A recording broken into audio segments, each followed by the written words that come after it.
सिख इतिहास और मुगल शासन के बीच जटिल संबंधों का अध्ययन करने पर हमें कई उल्लेखनीय घटनाएं देखने को मिलती हैं। इनमें से दो प्रमुख घटनाएं हैं सिख धर्म के अनुयायियों के लिए प्रेरणा के स्रोत गुरु गोविंद सिंह जी के 4 साहिबजादों का बलिदान और टोडरमल द्वारा दुनिया की सबसे महंगी जमीन खरीदना। एक और बड़े साहिबजादे साहिबजादा अजीत सिंह और साहिबजादा जुझार सिंह ने चमकौर की लड़ाई में अपने प्राणों की आहुति दी ताकि सिखों का धर्म और संस्कृति जीवित रह सके। 1704 ईस्वी में 21, 22 और 23 दिसंबर को गुरु गोबिंद सिंह और मुगल सेना के बीच पंजाब के चमकौर में एक महत्वपूर्ण लड़ाई हुई, जिसे चमकौर की लड़ाई के नाम से जाना जाता है। वजीर खान ने मुगल सेना का नेतृत्व किया। वजीर खान गुरु गोबिंद सिंह को जीवित या मृत पकड़ना चाहता था। चमकौर के इस युद्ध में गुरु गोबिंद सिंह की सेना में केवल उनके 2 बड़े साहिबजादे अजीत सिंह एवं जुझार सिंह और 40 अन्य सिंह थे। इन 43 लोगों ने मिलकर ही वजीर खान की पूरी सेना का विनाश कर दिया था। वजीर खान गुरु गोविंद सिंह को पकड़ने में असफल रहा, लेकिन इस युद्ध में गुरु जी के 2 पुत्रों साहिबजादा अजीत सिंह व साहिबजादा जुझार सिंह और 34 सिख जवान भी शहीद हो गए। इस युद्ध में सिर्फ 6 सिख बचे। गुरु गोविंद सिंह ने इस युद्ध का वर्णन जफरनामा में किया है।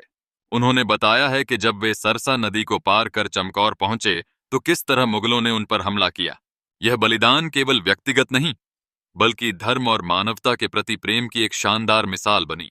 सिखों के 10वें और अंतिम गुरु गोबिंद सिंह जी ने जब श्री आनंदपुर किला छोड़ा तो उनका परिवार सिरसा नदी पर बिछड़ गया था।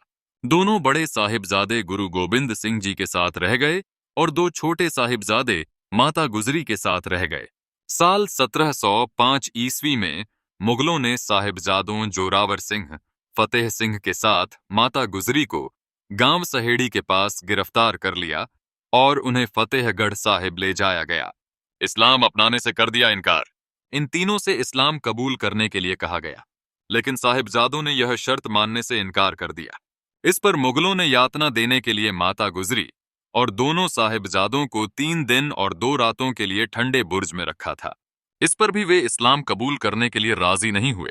1705 ईस्वी में गुरु गोविंद सिंह जी के छोटे साहिबजादे साहिबजादा जोरावर सिंह और साहिबजादा फतेह सिंह को इस्लाम धर्म स्वीकार न करने पर सरहिंद के नवाब वजीर खान द्वारा दीवार में जिंदा चुनवाने का फैसला लिया गया।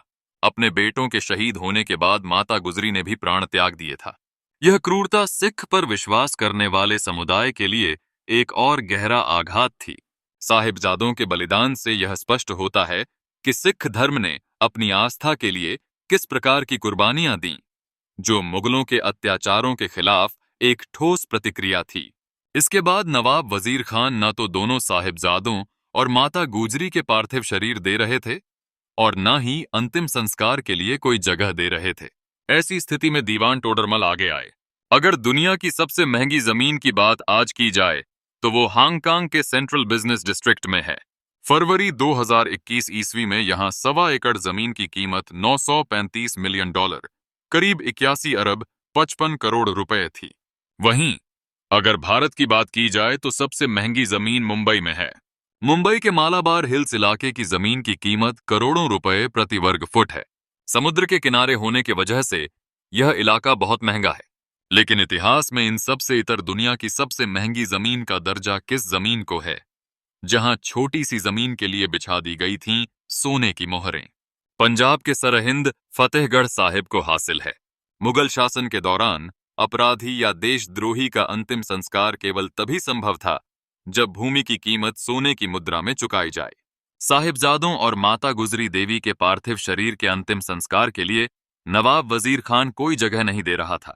इस पर दीवान टोडरमल ने मुगलों से इनके अंतिम संस्कार के लिए जगह मांगी तो उन्होंने सोने की मोहरें बिछाकर जमीन देने के लिए रजामंदी दी थी।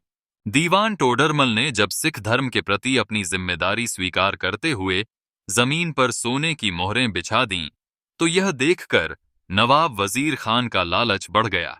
उन्होंने कहा कि सोने के सिक्के खड़े करके लगाओ। टोडरमल ने यह शर्त भी स्वीकार कर ली और सोने के सिक्के खड़े करके लगा दिए।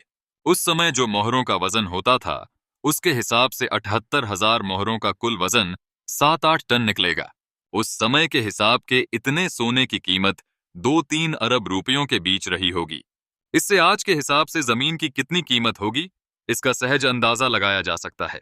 दीवान टोडरमल ने अपना कुछ बेचकर सोने के सिक्के इकट्ठे किए। इस पर दीवान टोडरमल ने हजारों सोने की मोहरों को बिछाकर जमीन खरीदी और अपनी पत्नी के सहयोग से तीनों का अंतिम संस्कार फतेहगढ़ साहिब में किया था। सरहिंद के नवाब वजीर खान के दरबार में दीवान रहे। जैन विद्वान टोडरमल जैन ने यह 4 गज जमीन 78,000 सोने के सिक्के जमीन पर खड़े कर ये जगह मुगल सल्तनत से खरीदी थी, जहां वर्तमान में फतेहगढ़ साहिब स्थित है। इस जमीन पर गुरु गोबिंद सिंह जी के छोटे सुपुत्रों 6 साल के जोरावर सिंह, 9 साल के फतेह सिंह और उनकी माता गुजरी देवी का अंतिम संस्कार किया गया था। दुनिया भर के इतिहास में ना तो ऐसे त्याग का कोई उदाहरण नहीं मिलता, ना ही किसी जमीन के किसी छोटे से टुकड़े के लिए इतनी ज्यादा कीमत आज तक नहीं चुकाई गई। अपने इस सौदे की वजह से यह दुनिया की सबसे महंगी जमीन बन गई।